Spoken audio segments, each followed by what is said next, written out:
വചനമേ നിത്യജീവന്റെ ആധാരമേ, രക്ഷയേകിടും സത്യമാർഗമേ, എന്റെ ആത്മാവിനാശ്വാസമേ. വചനം വചനം വചനം. ഉൽപ്പത്തി പുസ്തകം 8-ാം അധ്യായം. നോഹയെയും അവനോടൊപ്പം പെട്ടകത്തിലുണ്ടായിരുന്ന എല്ലാ ജീവികളെയും കന്നുകാലികളെയും ദൈവം ഓർത്തു. ഭൂമിക്ക് മേൽ കാറ്റുവീശാൻ ദൈവം ഇടയാക്കി. ജലം അടങ്ങി. ആഴത്തിൻ്റെ ഉറവകളും ആകാശത്തിൻ്റെ ജാലകങ്ങളും അടഞ്ഞു. ആകാശത്ത് നിന്നുള്ള മഴ നിലച്ചു. ഭൂമിയിൽ നിന്ന് ജലം പിൻവാങ്ങിക്കൊണ്ടിരുന്നു. 150 ദിവസം കഴിഞ്ഞപ്പോൾ ജലം കുറഞ്ഞു. 7-ാം മാസം മാസത്തിൻ്റെ 17-ാം ദിവസം പെട്ടകം അറാറാത്ത് പർവ്വതനിരയിൽ ഉറച്ചു. 10 മാസത്തേക്ക് ജലം കുറഞ്ഞുകൊണ്ടേയിരുന്നു. 10-ാം മാസം മാസത്തിൻ്റെ 1-ാം ദിവസം പർവ്വത ശൃംഗങ്ങൾ കണ്ടു തുടങ്ങി. 40 ദിവസം കഴിഞ്ഞപ്പോൾ നോഹ പെട്ടകത്തിന് താൻ ഉണ്ടാക്കിയിരുന്ന കിളിവാതിൽ തുറന്ന് മലങ്കാക്കയെ പുറത്തേക്ക് അയച്ചു. അത് ഭൂമിയിൽ ജലം വറ്റുവോളം പോയും വന്നും കൊണ്ടിരുന്നു. ഭൂതലത്തിൽ ജലത്തിൻ്റെ ശക്തി കുറഞ്ഞു എന്ന് കാണാൻ അവൻ പിന്നീട് തൻ്റെ അടുത്തുനിന്ന് പ്രാവിനെ പുറത്തേക്ക് അയച്ചു. ഭൂമുഖത്തെല്ലാം ജലമായതിനാൽ കാലുകുത്താൻ ഇടം കാണാതെ പ്രാവ് അവൻ്റെ നേർക്ക് പെട്ടകത്തിലേക്ക് തിരിച്ചു വന്നു. അവൻ കൈനീട്ടി അതിനെ പിടിച്ച് തൻ്റെ അടുത്തേക്ക് പെട്ടകത്തിലേക്ക് പ്രവേശിപ്പിച്ചു. 7 ദിവസം കൂടി കാത്തിരുന്നിട്ട് അവൻ പ്രാവിനെ വീണ്ടും പെട്ടകത്തിന് പുറത്തേക്ക് അയച്ചു. വൈകുന്നേരമായപ്പോൾ പ്രാവ് അവൻ്റെ അടുക്കിലേക്ക് വന്നു. ഇതാ അതിൻ്റെ ചുണ്ടിൽ ഇപ്പോൾ കൊത്തിയെടുത്ത ഒരു ഒലിവില. അങ്ങനെ ഭൂതലത്തിൽ ജലത്തിൻ്റെ ശക്തി കുറഞ്ഞെന്ന് നോഹ അറിഞ്ഞു. 7 ദിവസം കൂടി കാത്തിരുന്ന ശേഷം അവൻ പ്രാവിനെ വീണ്ടും പുറത്തേക്ക് അയച്ചു. അത് പിന്നീടൊരിക്കലും അവൻ്റെ പക്കലേക്ക് തിരിച്ചു വന്നില്ല. 601-ാം വർഷം 1-ാം മാസത്തിൻ്റെ ആരംഭത്തിൽ ഭൂമിക്ക് മീതെയുള്ള ജലം വറ്റിത്തീർന്നു. നോഹ പെട്ടകത്തിൻ്റെ മേൽക്കൂര നീക്കി. അപ്പോൾ അവൻ കണ്ടു, ഇതാ ഭൂമുഖം ഉണങ്ങിയിരിക്കുന്നു. 2-ാം മാസം മാസത്തിൻ്റെ 27-ാം ദിവസമാണ് ഭൂമി ഉണങ്ങിയത്. ദൈവം നോഹയോട് ഇപ്രകാരം പറഞ്ഞു: പെട്ടകത്തിൽ നിന്ന് പുറത്തു വരിക, നീയും നിന്നോടൊപ്പം നിന്റെ ഭാര്യയും നിന്റെ പുത്രന്മാരും നിന്റെ പുത്രന്മാരുടെ ഭാര്യമാരും. പക്ഷികളിലും മൃഗങ്ങളിലും ഭൂമിയിൽ ഇഴയുന്ന എല്ലാ ഉരകങ്ങളിലും കന്നുകാലികളിലുമായി എല്ലാ ശരീരികളിലും നിന്ന് നിന്നോടൊപ്പമുള്ള എല്ലാ ജന്തുക്കളെയും പുറത്തു കൊണ്ടുവരിക. അവ ഭൂമിയിൽ തിങ്ങി നിറയട്ടെ, ഭൂതലത്തിൽ അവ പെറ്റുപെരുകട്ടെ. നോഹ തൻ്റെ പുത്രന്മാരോടും തൻ്റെ ഭാര്യയോടും തൻ്റെ പുത്രന്മാരുടെ ഭാര്യമാരോടുമൊത്ത് പുറത്തു വന്നു. എല്ലാ ജീവികളും എല്ലാ ഇഴജന്തുക്കളും എല്ലാ പക്ഷികളും ഭൂതലത്തിൽ ചലിക്കുന്നവയൊക്കെയും അവയുടെ വർഗമനുസരിച്ച് പെട്ടകത്തിൽ നിന്ന് പുറത്തു വന്നു. നോഹ കർത്താവിന് ഒരു ബലിപീഠം നിർമ്മിച്ചു. ശുദ്ധിയുള്ള എല്ലാ മൃഗങ്ങളിലും ശുദ്ധിയുള്ള എല്ലാ പക്ഷികളിലും നിന്ന് അവൻ ബലിപീഠത്തിൽ ഹോമയാഗങ്ങൾ അർപ്പിച്ചു. സുരഭില പരിമളം ആസ്വദിച്ചപ്പോൾ കർത്താവ് ഹൃദയത്തിൽ പറഞ്ഞു: ഇനി ഒരിക്കലും മനുഷ്യനെ പ്രതി മണ്ണിനെ ഞാൻ ശപിക്കുകയില്ല. കാരണം ചെറുപ്പം മുതൽ മനുഷ്യന്റെ ഹൃദയഭാവന ദുഷിച്ചതാണ്. ഞാൻ ചെയ്തതുപോലെ ഇനി ഒരിക്കലും ജീവജാലം ഒന്നടങ്കം ഞാൻ നശിപ്പിക്കുകയില്ല. ഭൂമിയുള്ള കാലത്തോളം വിതയും കൊയ്ത്തും തണുപ്പും ചൂടും വേനലും വർഷവും പകലും രാവും നിലയ്ക്കുകയില്ല. 8-ാം സങ്കീർത്തനം. കർത്താവേ, ഞങ്ങളുടെ നാഥ, ഭൂമിയിലെങ്ങും അങ്ങയുടെ നാമം എത്ര മഹനീയം!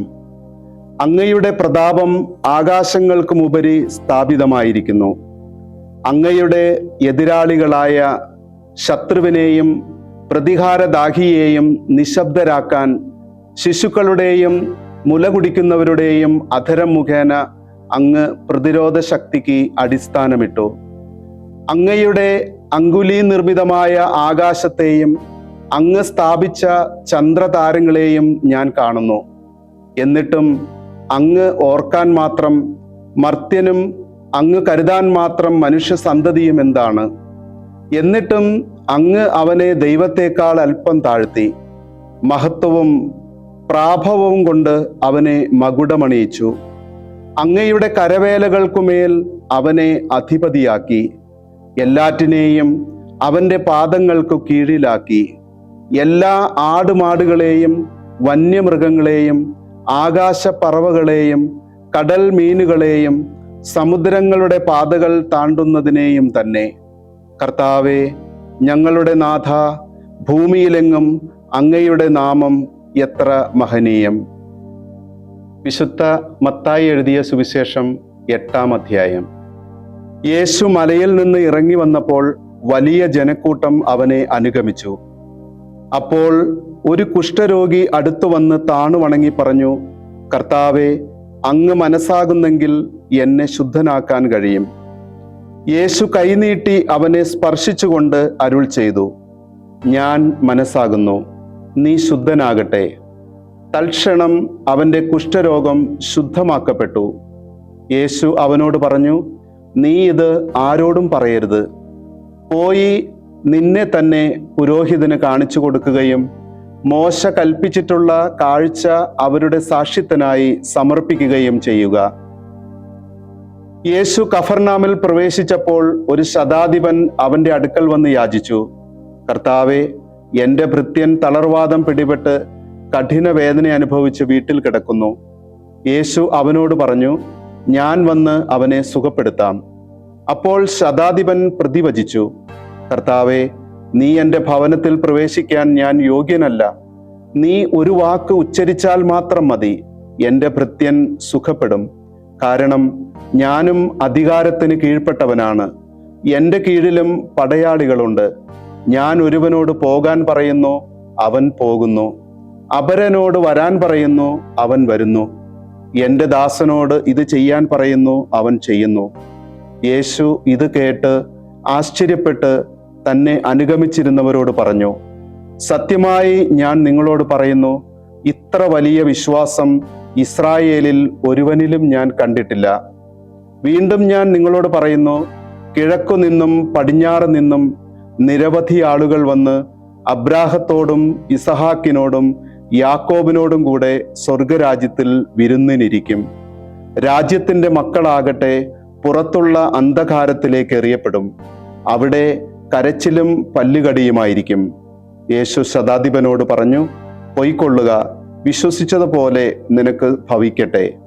ആ സമയം തന്നെ ഭൃത്യൻ സൗഖ്യം പ്രാപിച്ചു. യേശു പത്രോസിന്റെ വീട്ടിലെത്തിയപ്പോൾ അവന്റെ അമ്മായിയമ്മ പനി പിടിച്ചു കിടക്കുന്നത് കണ്ടു. അവൻ അവളുടെ കയ്യിൽ സ്പർശിച്ചു. പനി അവളെ വിട്ടുമാറി. അവൾ എഴുന്നേറ്റ് അവനെ ശുശ്രൂഷിച്ചു. സായാഹ്നമായപ്പോൾ അനേകം പിശാച് ബാധിതരെ അവർ അവന്റെ അടുത്ത് കൊണ്ടുവന്നു. അവൻ അശുദ്ധാത്മാക്കളെ ഒരു വാക്കുകൊണ്ട് പുറത്താക്കുകയും എല്ലാ രോഗികളെയും സുഖപ്പെടുത്തുകയും ചെയ്തു. അവൻ നമ്മുടെ ബലഹീനതകൾ ഏറ്റെടുക്കുകയും രോഗങ്ങൾ വഹിക്കുകയും ചെയ്തു എന്ന് യേശയ്യാ പ്രവാചകനിലൂടെ പറയപ്പെട്ടത് അങ്ങനെ പൂർത്തിയായി.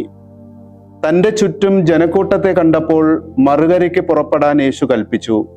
ഒരു നിയമജ്ഞൻ അവനെ സമീപിച്ചു പറഞ്ഞു, ഗുരോ, നീ പോകുന്നിടത്തെല്ലാം ഞാൻ നിന്നെ അനുഗമിക്കും. യേശു പറഞ്ഞു, കുറുനരികൾക്ക് മാളങ്ങളും ആകാശപ്പറവകൾക്ക് കൂടുകളുമുണ്ട്, എന്നാൽ മനുഷ്യപുത്രന് തലചായ്ക്കാൻ ഇടമില്ല. ശിഷ്യന്മാരിൽ മറ്റൊരുവൻ അവനോട് പറഞ്ഞു, കർത്താവേ, പോയി എൻ്റെ പിതാവിനെ സംസ്കരിച്ചിട്ട് വരാൻ എന്നെ അനുവദിക്കണമേ. എന്നാൽ യേശു അവനോട് പറഞ്ഞു, എന്നെ അനുഗമിക്കുക, മരിച്ചവർ തങ്ങളുടെ മരിച്ചവരെ സംസ്കരിക്കട്ടെ. യേശു തോണിയിൽ കയറിയപ്പോൾ ശിഷ്യന്മാർ അവനെ അനുഗമിച്ചു. കടലിൽ ഉഗ്രമായ കൊടുങ്കാറ്റുണ്ടായി. തോണി മുങ്ങത്തക്ക വിധം തിരമാലകൾ ഉയർന്നു. അവൻ ഉറങ്ങുകയായിരുന്നു. ശിഷ്യന്മാർ അടുത്തു ചെന്ന് അവനെ ഉണർത്തി അപേക്ഷിച്ചു, കർത്താവേ, രക്ഷിക്കണമേ, ഞങ്ങളിതാ നശിക്കുന്നു. അവൻ പറഞ്ഞു, അല്പവിശ്വാസികളെ, നിങ്ങൾ എന്തിനു ഭയപ്പെടുന്നു? അവൻ എഴുന്നേറ്റ് കാറ്റിനെയും കടലിനെയും ശാസിച്ചു. വലിയ ശാന്തതയുണ്ടായി. അവർ ആശ്ചര്യപ്പെട്ട് പറഞ്ഞു, ഇവൻ ആര്? കാറ്റും കടലും പോലും ഇവനെ അനുസരിക്കുന്നല്ലോ. യേശു മറുകരെ ഗദറായരുടെ ദേശത്തെത്തിയപ്പോൾ ശവക്കല്ലറകളിൽ നിന്ന് ഇറങ്ങി വന്ന 2 പിശാച് ബാധിതർ അവനെ കണ്ടുമുട്ടി. ആർക്കും ആ വഴി സഞ്ചരിക്കാൻ സാധിക്കാത്ത വിധം അവർ അപകടകാരികളായിരുന്നു. അവർ അട്ടഹസിച്ചു പറഞ്ഞു, ദൈവപുത്ര, ഞങ്ങൾക്കും നിനക്കുമെന്ത്? സമയത്തിന് മുൻപ് ഞങ്ങളെ പീഡിപ്പിക്കാൻ നീ ഇവിടെ വന്നിരിക്കുകയാണോ? അവരിൽ നിന്ന് അല്പമകലെ വലിയൊരു പന്നിക്കൂട്ടം തീറ്റ തിന്നുന്നുണ്ടായിരുന്നു. പിശാചുക്കൾ അവനോട് അപേക്ഷിച്ചു, നീ ഞങ്ങളെ പുറത്താക്കുന്നെങ്കിൽ ആ പന്നിക്കൂട്ടത്തിലേക്ക് അയക്കണമേ. അവൻ പറഞ്ഞു, പൊയ്ക്കൊള്ളൂ. അവ പുറത്തു വന്ന് പന്നികളിൽ പ്രവേശിച്ചു. പന്നിക്കൂട്ടം മുഴുവൻ കീഴ്ക്കാം തൂക്കായ ചരിവിലൂടെ പാഞ്ഞു ചെന്ന് കടലിൽ മുങ്ങിച്ചത്തു. പന്നിയെ തീറ്റുന്നവർ ഭയപ്പെട്ടോടി പട്ടണത്തിലെത്തി എല്ലാ കാര്യങ്ങളും പിശാച് ബാധിതർക്ക് സംഭവിച്ചതും അറിയിച്ചു. അപ്പോൾ പട്ടണം മുഴുവൻ യേശുവിനെ കാണാൻ പുറപ്പെട്ടു വന്നു. അവർ അവനെ കണ്ടപ്പോൾ തങ്ങളുടെ അതിർത്തി വിട്ടുപോകണമെന്ന് അപേക്ഷിച്ചു. ദൈവവചനമേ, നിത്യജീവന്റെ ആധാരമേ, രക്ഷയേകിടും സത്യമാർഗമേ, എന്റെ ആത്മാവിനാശ്വാസം.